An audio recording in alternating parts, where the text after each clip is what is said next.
बराबर। तो एनो एकमात्र दाखलो जे बीजा चेप्टरमां बधा दाखला आप्या एमांथी एकमात्र दाखलो बाह्य विद्युत क्षेत्रनी हाजरीनो एटले ध आईएमपी एको एटले ध 2.5 नंबरनुं उदाहरण एमां 3 पेटा प्रश्न आपेला छे आपणे वांचो रकम। तो रकममां कीधुं छे -9 सेंटीमीटर 0 અને 9 સેન્ટીમીટર 0 એના ઉપર અનુક્રમે 2 વિદ્યુત ભાર મૂક્યા એટલે યામ આપી દીધા આપણને બરોબર। તો x યામ આપ્યો,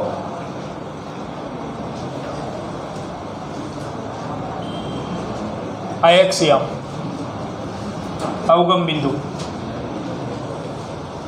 એક વિદ્યુત ભારને +9 ઉપર મૂક્યો એટલે ધન x દિશામાં અહીંયા મૂકી દીધો। બોલો +9 ઉપર કયો મૂક્યો? -2 માઇક્રોકુલમ એને હું કહી દઉં Q2 અને આ અંતર આપણને આપેલું છે 9 સેન્ટીમીટર એને હું R2 કહી દઉં ઉગમ બિંદુ। બીજો વિદ્યુત ભાર -9 ઉપર મૂક્યો એટલે ઋણ x દિશામાં થયો બરાબર। ત્યાં મૂકેલો છે 7 માઇક્રોકુલમ એને Q1 કહી દઉં। એ અંતર તો 9 જ છે પાછું 9 સેન્ટીમીટર એટલે R1 અંતર। તો પ્રશ્ન નંબર પહેલો જે છે સહેલો, પ્રશ્ન નંબર પહેલો સહેલો એમાં કીધું છે બાહ્ય વિદ્યુત ક્ષેત્રની ગેરહાજરીમાં તંત્રની સ્થિતિ ઉર્જા કેટલી? તો વિદ્યુત ક્ષેત્ર હાજર ન હોય અને સ્થિતિ ઉર્જા મેળવવાની હોય શું બનાવવાનું? જોડી। 2 વિદ્યુત ભારની કેટલી જોડી બને? એક જ બને, 2 નો બને, એક જ જોડ બને। આને હું 1 2 કહું કે 2 1 કહું, 2 એક જ થાય એટલે એક જ જોડ U બરાબર K Q1 Q2 છેદમાં R12 મૂક દો કિંમત K ની જગ્યાએ 9 × 10⁹ વિથ નિશાની 7 માઇક્રો છે ધ્યાનમાં રાખવાનું, માઇક્રોને કુલમમાં ફેરવું 10⁻6 અને -2 × 10⁻6 છેદમાં અંતર આકૃતિ એટલે દોરી 18 સેન્ટીમીટર થાય અને એ સેન્ટીમીટર થાય એટલે 18 × 10⁻2 તો -7 અને 10 ની વચ્ચે -1 જૂલ, આ 9 2 11 થઈ જાય અને આ -12 થાય તો સ્થિતિ ઉર્જા મળશે -0.7 જૂલ।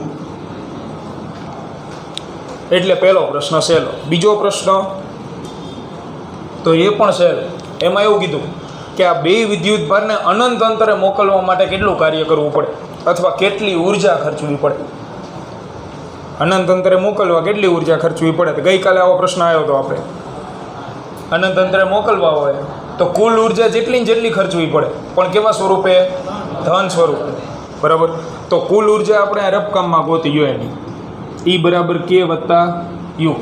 એકે વિદ્યુત ભાર ગતિ કરે છે, ગતિ કરતા હોત તો અંતર જળવાય ન જળવાય, ગતિ નથી કરતા એટલે ગતિ ઉર્જા 0, સ્થિતિ ઉર્જા તો છે કેટલી છે? -0.7 એટલે કુલ ઉર્જા કેટલી મળી? -0.7। તો તમારે એને અનંત અંતરે મોકલવા માટે અથવા તો બંધનમાંથી છૂટા કરવા માટે કેટલી ઉર્જા આપવી પડે? +0.7 જૂલ। એટલે આ બંને વિદ્યુત ભારોને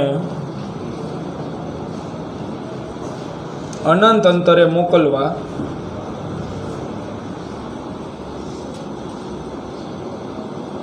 લઘુત્તમ એટલે ઓછામાં ઓછી +0.7 જૂલ ઉર્જા આપવી પડે। આના કરતાં વધારે આપો તો ચાલે। એટલે અહીંયા મિસઅન્ડરસ્ટેન્ડિંગ ન થાય ધ્યાન રાખજો।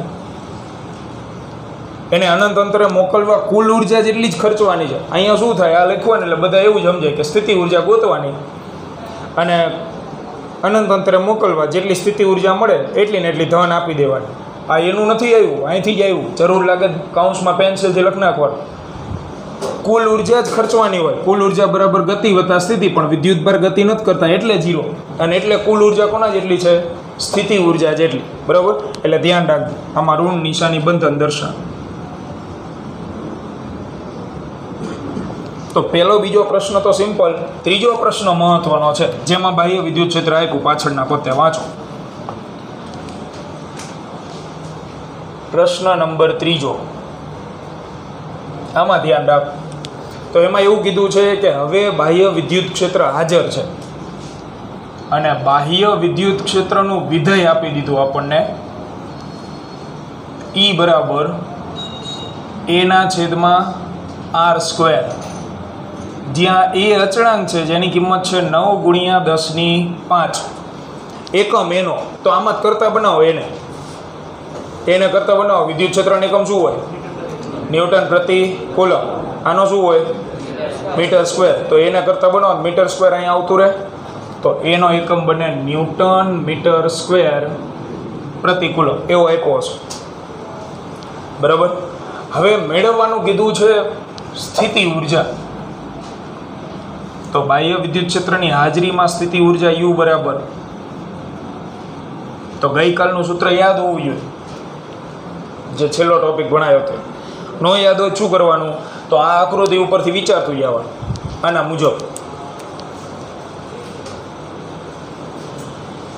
મુજબ વિચારતું જવાનું. તો પહેલાં મેં Q1 વિદ્યુત ભારને ધારો કે લાવીને મૂક્યો અહીંયા, એટલે Q જગ્યાએ શું લખશું આપણે? Q1. પછી ત્યારે કોઈનું સ્થિતિમાન હાજર હશે જ ને. બાહ્ય વિદ્યુત ક્ષેત્ર છે તો એનું સ્થિતિમાન પણ હાજર હોય જ, એટલે એનું સ્થિતિમાન આપણે લખશું અનનોન હોવાથી V. પણ એ કઈ જગ્યાએ સ્થિતિમાન ગોતવું આપણે? તો આને ક્યાં લાવીને મૂકવો આપણે? તો એનો એડ્રેસ શું છે? R1. એટલે V@R1. હવે તમે Q2 ને લાવો, એટલે પ્લસ Q2. તો હવે કોના સ્થિતિમાન હાજર હોય? એક બાહ્ય વાળું અને બીજો લોકલ, દુબઈ ને લોકલ, બરાબર. એટલે અહીંયા કાઉન્સમાં મૂકશું આપણે, કાઉન્સમાં મૂકવું પડે V@R2 વત્તા V1. V1 એટલે પહેલાનું સ્થિતિમાન. હવે એનું સૂત્ર ખબર છે પાછી આપણને. V1 નું સૂત્ર શું હોય? કે Q1 છેદમાં R1 કે R2? R12. બે વચ્ચેનું અંતર લેવાનું, જોડી વચ્ચેનું R12. બાકીનું બધું એમના Q1 V@R1 વત્તા Q2 V@R2. અને હવે કાઉન્સ ખુલ્લો કરો, એટલે સૂત્ર ગઈકાલે લખાયું હતું એવું ને એવું મળે. V@R1 વત્તા Q2 V@R2 વત્તા KQ1 Q2 છેદમાં R12. તો આની કિંમત તો ગોતવાની જ નથી. આની કઈ છે? -0.7. ખાલી તમારે આ બે ગોતવાના. એમાં Q1 Q2 આપ્યા, પણ પ્રશ્ન એક ગંભીર જગ્યાએ અટકી ગયો. મને વિધેય વિદ્યુત ક્ષેત્રનું આપ્યું છે અને મારે જરૂર વિધેય વિદ્યુત સ્થિતિમાનની છે. વિદ્યુત ક્ષેત્રનું વિધેય આપી દીધું, પણ સ્થિતિમાનનું વિધેય આપણી પાસે છે નહીં. તો હવે શું કરવું? તો અત્યારે તમે આ દાખલામાં સ્થિતિમાનનું વિધેય જે છે એ યાદ રાખી લો, પરંતુ V@R = લખાય A/R. સ્થિતિમાનનું વિધેય અત્યારે ગોખવાનું છે. આ એક દાખલા પૂરતું. આ કઈ રીતે આવ્યું? તો એ દાખલો પૂરો થાય એટલે માત્ર જાણકારી કરીને હું લખાવી દઉં તમને કે કઈ રીતે આવે, જેથી JEE-માં બીજું કોઈ વિધેય આપે વિદ્યુત ક્ષેત્રનું તો સ્થિતિમાનનું ગોતતા આવે. પણ દાખલામાં આપણે નથી ગોતું, ચોપડીવાળાએ નથી ગોતું ને, એટલે બરાબર બુકમાં નથી ગોતેલું, તો આપણે નહીં ગોતવાનું. સ્થિતિમાનનું વિધેય આટલું આવે. કેવી રીતે આવે? આવે આટલું આવશે, બરાબર. મૂક દો અહીંયા, હાલો મૂકવાની જગ્યાએ V@R1ની જગ્યાએ. તો શું થાય? Q1 V@R1ની જગ્યાએ મૂકો, આમાં R ની જગ્યાએ શું આવે? R1 આવે. તો જમણી બાજુ A/R1 વત્તા Q2 આ જગ્યાએ એના છેદમાં R2 વત્તા કે Q1 Q2 છેદમાં R12. હવે બધી કિંમત છે, મૂક દો કિંમત એટલે જવાબ મળે. તો Q1 ની જગ્યાએ મૂકો, Q1 ની જગ્યાએ 7 ગુણ્યા 10 - 6, એ ની જગ્યાએ 9 ગુણ્યા 10 - 5 છેદમાં અંતર R1 બોલો, R1 9 પણ સેન્ટીમીટર છે ને, મીટરમાં લખવું પડશે એટલે 9 ગુણ્યા 10 - 2. હવે Q2 મૂકું તો Q2 કેવું છે, ઋણ છે ને, માઇનસ છે એટલે અહીંયા પ્લસ નહીં આવે, માઇનસ આવશે. -2 ગુણ્યા 10 - 6, એની કિંમત 9 ગુણ્યા 10 - 5 ભાગ્યા R2, એ 9 સેન્ટીમીટર. અને કે Q1 Q2 અપોન R12 એની કિંમત છે -0.7 જૂલ. આની અંદર આ 9 ઉડી જાય એટલે 7 વધે, 10 ની કેટલી વધે તો 5 ને 2 7 થઈ જાય, -6 એટલે 10 ની 1 વધે તો 70, માઇનસ આમાંય 9 ગયો 20 -0.7 = 49.3 જૂલ. એટલે આ દાખલો ટ્વિસ્ટ ત્રીજા પ્રશ્નના લીધે છે, પહેલા બીજામાં તો કંઈ નથી. ત્રીજા પ્રશ્નમાં તમને એક તો આ સૂત્ર આવડવું જોઈએ અને બીજું કે તમને વિધેય યાદ આવવું જોઈએ. આ એક જ દાખલો છે એટલે એક દાખલા પૂરતો જ વાંધો નહીં, એને યાદ રાખી જ લો. પછી કઈ રીતે આવે એ અત્યારે જ શીખવાડી દો, લખ નાખવા.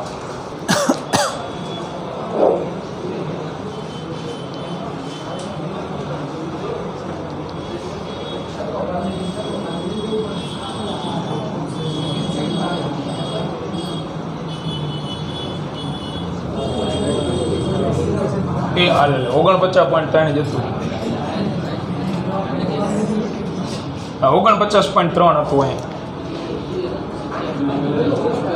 આટલું. હવે જાણકારી કે આ કઈ રીતે આવે.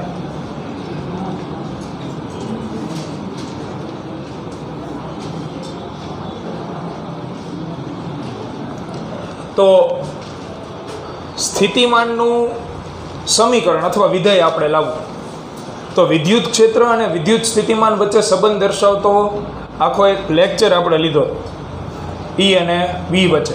તો એક સૂત્ર મેળવું તો આપણે E બરાબર V ના છેદમાં R અથવા V બરાબર ER, અને બીજું હતું E બરાબર -dV/dr.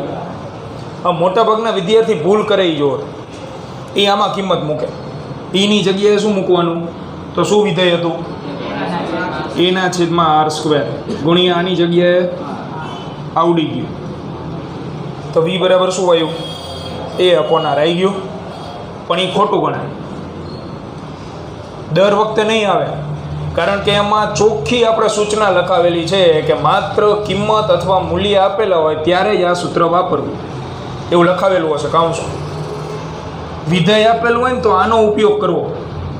હવે આ સૂત્રનો ઉપયોગ તો આપણે કરી, આમાં બાય ચાન્સ આવી જાય, સાચું નથી, A/R આવી જાય એ સદનસીબે, બાકી બીજું વિધેય આપે ને તો ન આવે, અથવા આવે તો ખોટું આવે. તો આનો ઉપયોગ કરી. હવે આનો ઉપયોગ હું કરું મને કિંમત કોની મળે, કોનું સૂત્ર મળે, Eનું. Eનું ક્યાં જોતું આપણે Vનું જોતું. તો હવે ત્રીજી શક્યતા એક જ વધી, વ્યાખ્યા. તો વિદ્યુત સ્થિતિમાનની વ્યાખ્યા મુજબ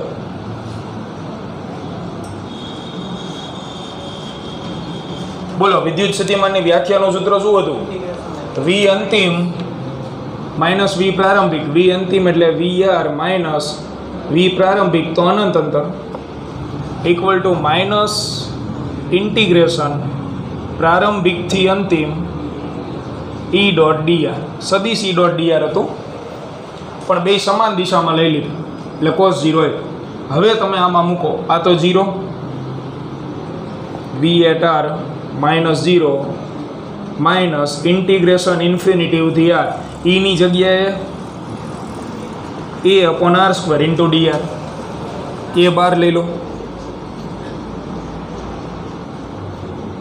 ઇન્ટિગ્રેશન ઇન્ફિનિટીવથી આર સ્ક્વેર ઉપર આવતું રહે, આરની -2 ઇન્ટુ dr કરો સંકલન,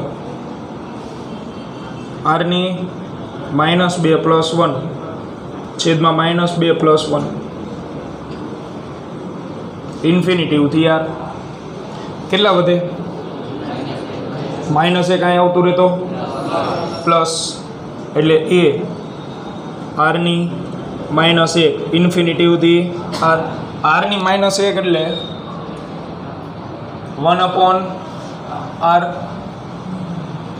અપર લિમિટ મૂકો તો આરની જગ્યાએ આર આવે, માઇનસ આરની જગ્યાએ ઇન્ફિનિટીવ આવે, તો 1/∞ શું થઈ જાય? 0. તો વોલ્ટેજ એટ આર આપણને મળે એના છેદમાં આર, આવી રીતે આવે. એટલે ગમે એ વિધેય આપ્યું હોય તો આને વાપરવાનું, આની જગ્યાએ તમારી વિધેય મૂકી દેવાનું, એટલે તમને સ્થિતિમાનનું વિધેય બહુ આરામથી મળી જાય. બરાબર, આને ગણતરીમાં ન દર્શાવવું, ચોપડીમાં નથી દર્શાવ્યું ને. બાકી યાદ રાખવું. હવે જો સ્વાધ્યાયનો 20મો દાખલો 2.20 જો રકમ એની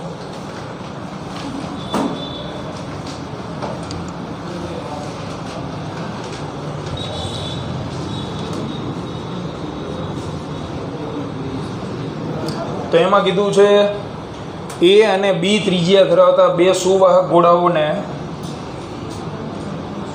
વાહક તાર વડે જોડેલા છે, એટલે ત્રિજ્યા સરખી નથી આપી, ફિક્સ.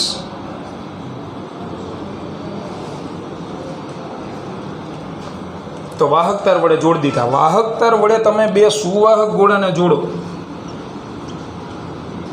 સુવાહક ગોળાઓને વાહક તાર વડે જોડતા શેનું વહન ચાલુ થાય બે વચ્ચે?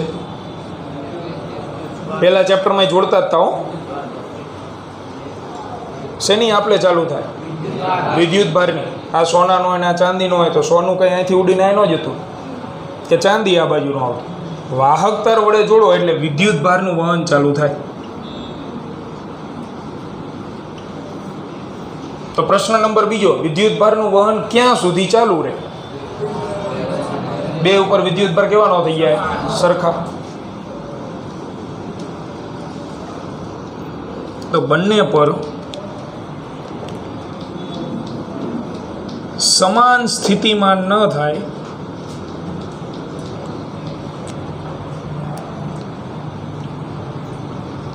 ત્યાં સુધી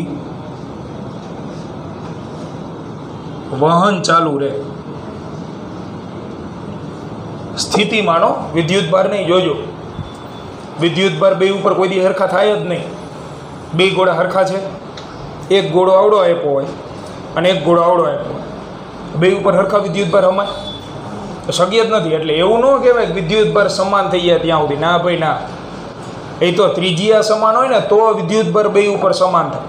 તો પ્રશ્ન એવો છે કે વિદ્યુત ભારનું વહન થાય ક્યાં હકીકતમાં? તો બેટરી. વિદ્યુત ભારનું વહન હંમેશા ધનથી ઋણ થાય, એટલે કે ધન એટલે કે ઊંચું પીડી ત્યાંથી નીચું પીડી, ઊંચા સ્થિતિમાનથી નીચા સ્થિતિમાન તરફ વહન થાય હંમેશા વિદ્યુત ભારનું.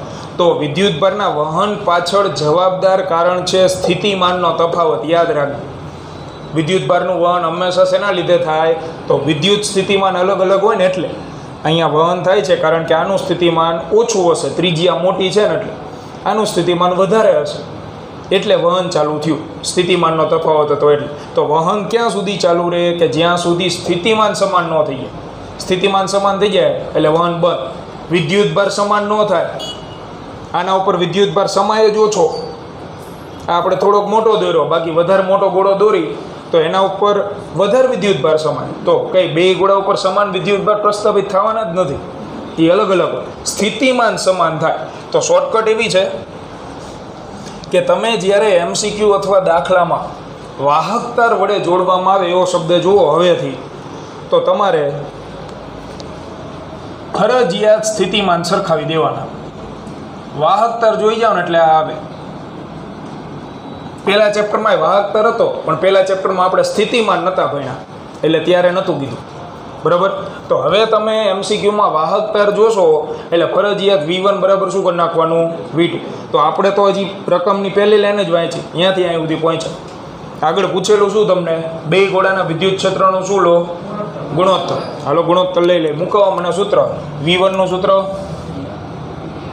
KQ1 આનો વિદ્યુતભાર છેદમાં એની ત્રિજ્યા A, આનું KQ2 છેદમાં B. હવે તમે મને એક વસ્તુનો જવાબ આપો. તમે હમણાં એમ કીધું બે ઉપર વિદ્યુતભાર સમાન થઈ જાય, તો અહીંયા મારે Q ને Q મૂકવા પડે જ ને. તો Q ઉડી જાય, K ઉડી જાય, તો વધે શું? 1/A બરાબર 1/B. એવું જ થવાનું નથી. એટલે Q1 Q2 લીધું, બે ઉપર અલગ અલગ વિદ્યુત ભારો. હવે વિદ્યુત ક્ષેત્ર લાવવું છે. બોલો ગોળાનું વિદ્યુત ક્ષેત્ર બહારની સાઈડ KQ/R², બહારની સાઈડ KQ/R² થાય. અંદરની સાઈડ શું થઈ જતું હતું? કવચમાં 0. એટલે અહીંયા મારે R² એટલે ત્રિજ્યાનો વર્ગ લાવવો હોય તો આપણે આવું કરી શકીએ.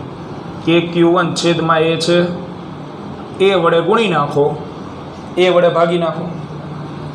અહીંયા KQ2 છેદમાં B છે, B વડે ગુણ નાખો, B વડે ભાગ નાખો. તો આ થઈ જશે KQ1 છેદમાં A² ગુણ્યા શું વધ્યું હોય? એ વધે ને. આ એને આ ગુણ દીધો. સામેની સાઈડ KQ2 છેદમાં B² ગુણ્યા B. આની જગ્યાએ શું લખાય? E1 પહેલાનું વિદ્યુત ક્ષેત્ર, અને આની જગ્યાએ E2 બાકીનો એમ નામ ગુણ્યા A ગુણ્યા B. આવી ગયો જવાબ. E1 ના છેદમાં E2 બરાબર B ના છેદમાં A. આ જવાબ સિમ્પલ. આ આવડવું જોઈએ. આગળ બીજો પ્રશ્ન પૂછો, વાંચો. એક તીક્ષ્ણ અને ધારદાર સુવાહકની પૃષ્ઠ ઘનતા સપાટ સુવાહકની પૃષ્ઠ ઘનતા કરતાં ઓછી હોય છે અથવા વધારે હોય છે એવું કંઈક લખેલું.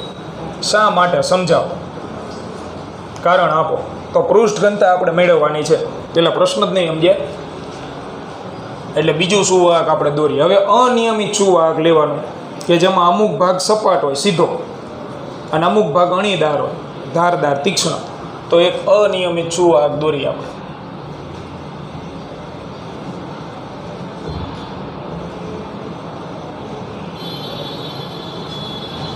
આ રીતે આ છે સુવાહક, પતરું છે કોઈ ધાતુ. આમાં બે ભાગ આપણે પહેલા ગોતી લે. એક તીક્ષ્ણ ભાગ અણીદાર, તીક્ષ્ણ અને ધારદાર ભાગ, અને બીજો સપાટ ભાગ જારી.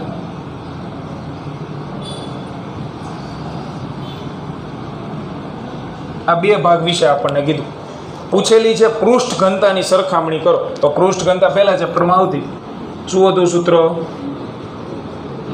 પૃષ્ઠ ઘનતા બરાબર Q/A. તો વિદ્યુતભાર તો સમાન જ હશે. તો પૃષ્ઠ ઘનતા જે છે એ ક્ષેત્રફળના કેવા પ્રમાણમાં થઈ? વ્યસ્ત પ્રમાણમાંથી. તો જેનું ક્ષેત્રફળ વધારે, સંપર્ક સપાટીનું, સાદું ક્ષેત્રફળ નહીં, સંપર્ક સપાટીનું ક્ષેત્રફળ જેનું વધારે આ બેમાંથી, એની પૃષ્ઠ ઘનતા ઓછી. બોલો કોનું ક્ષેત્રફળ વધારે હોય? સપાટ ભાગનું કે તીક્ષ્ણ? સપાટ ભાગનું વધારે હોય, તીક્ષ્ણ ભાગનું ઓછું. બરાબર. સંપર્ક સપાટીનું કહું છું. સંપર્ક સપાટી કહું એટલે આવી રીતે થાય. આ સપાટ ભાગ છે. અને હું બેન્ચ ઉપર મૂકું તો કેટલો ભાગ બેન્ચના સંપર્કમાં રહે? આખે આખો. બરાબર. હવે એની જગ્યાએ હું બીજો એક આકાર લઉં, મોટી પેન્સિલ ધાતુની, આવી રીતે હોય, અને અહીંથી આમ હોય, અને એને બેન્ચ ઉપર મૂકો. કેટલો ભાગ સંપર્કમાં રહે? અણી જેટલો. તો એ ધારદાર હતું અને આ જે દેખાડ્યું એ સપાટ. બેમાંથી કોનું સંપર્ક સપાટીનું ક્ષેત્રફળ વધારે? સપાટ ભાગનું. એટલે સપાટ ભાગનું જે ક્ષેત્રફળ છે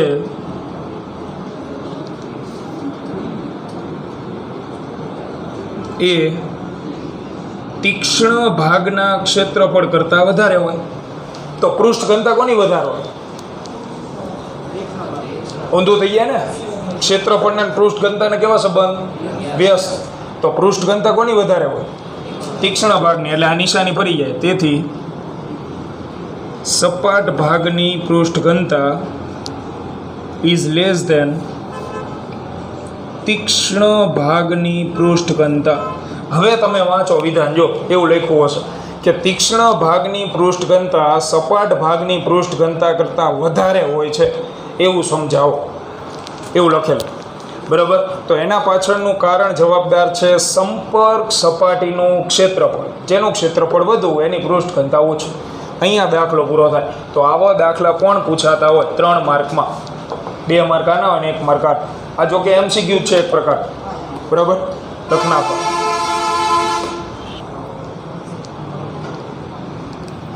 આ બાકી છે. સારું, તો લખી નાખજો. બીજું શું કરીએ?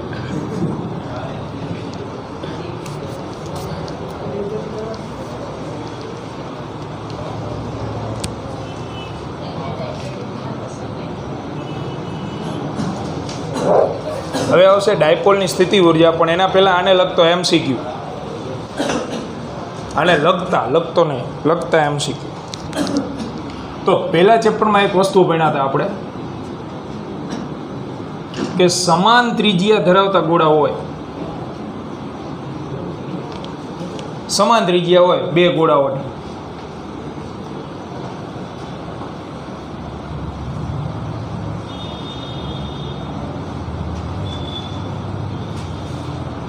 અને એને તમે સંપર્કમાં લાવીને છૂટા કરો. આની ત્રિજ્યા R1, આની R2. આવા MCQ જોવા મળશે ખાસ. આનો વિદ્યુતભાર Q1 હોય, આનો Q2 હોય. આ વાહક તાર વડે જોડી દીધા આપણે. અને હવે તમે સંપર્ક દૂર કરો, એટલે વાહક તાર કાઢી લો. તો સંપર્ક દૂર કર્યા બાદનો વિદ્યુતભાર કેટલો મળતો હતો? તો એ પહેલા ચેપ્ટરમાં શીખડાયું હતું આપણે, બેની ભાગીદારી Q1 + Q2 ભાગ્યા 2.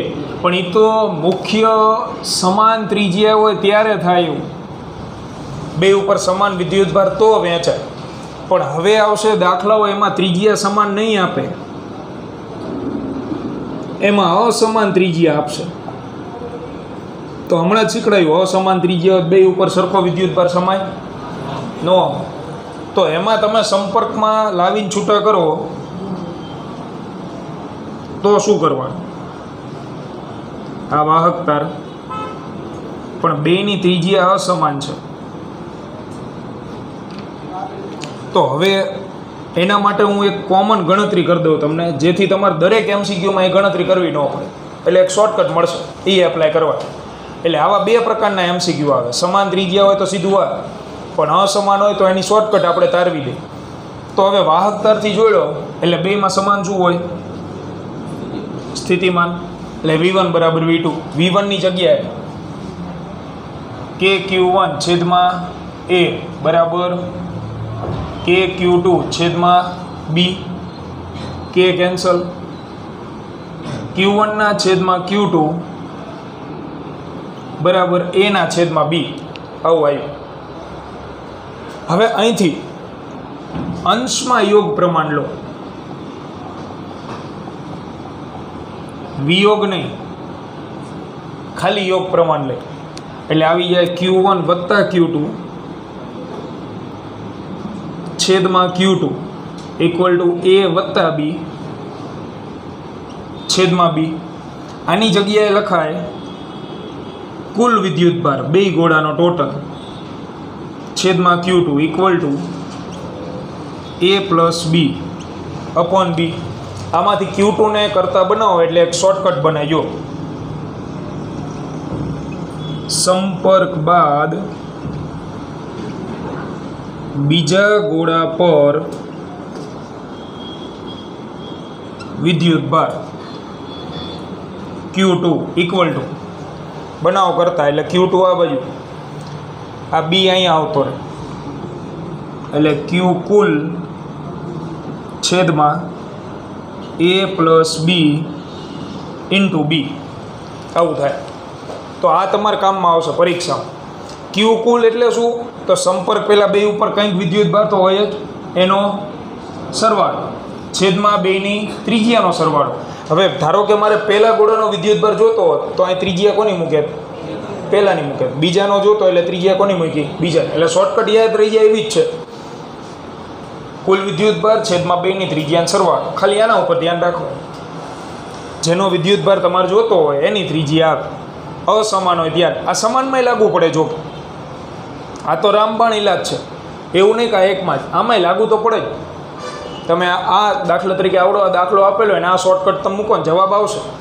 કારણ કે અસમાનમાં આવતો હોય સમાનમાં તો આવે જ. સમાનમાં અહીંયા 2A થઈ જાય અથવા 2B થઈ જાય તો બી શું થઈ જાય? ઉડી જાય. છેદમાં શું વધે? બગડો. થયું કે નહીં? આ જ થાય. અને છેદમાં Q કુલ એટલે Q1 વત્તા Q2 એટલે આ તો રામબાણ ઇલાજ, આ બધે હાલશે. એટલે હવે આને તમારે ભૂલી જવાનું, ટૂંકમાં કહેવાનો મિનિંગ આને યાદ રખાય, એક જ યાદ રખાય. ભાઈ બે ક્યાંથી યાદ રાખવું? સમાન હોય તો આ વાપરવું, ન સમાન હોય તો આ એક જ યાદ રાખો. જ્યારે પણ ગોળાઓને સંપર્કમાં લાવીને છૂટા કરવાની વાત હોય ને વિદ્યુતભાર પૂછે એટલે આ એક જ સૂત્ર આવે. જેનો વિદ્યુતભાર એની ત્રિજ્યા. પ્રથમ ગોળાનો કીધો હોત, પ્રથમ ગોળા પર સંપર્ક બાદ વિદ્યુતભાર તો આપણે લખીએ Q1 બરાબર Q કુલ છેદમાં A વત્તા બી અને ત્રિજ્યા કોની મૂકે? કોની ત્રિજ્યા આવે? હા, પહેલા ગોળાની ત્રિજ્યા એટલે A. ખાલી આટલો જ ફેર આવે. જેનો વિદ્યુતભાર એની ત્રિજ્યા. તો અહીં એક બે રકમ લખું છું, એ હાથે સોલ્વ કરી નાખજો ફેરબુકની અંદર જ. આ કામમાં આવશે. લખ નાખો આને. અહીંયા રકમ લખતો જવું.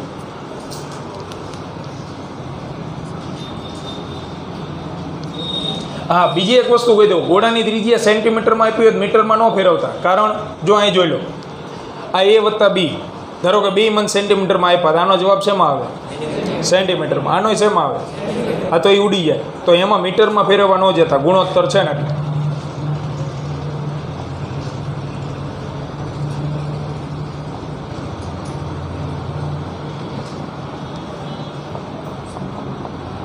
બે ગોળાઓ પર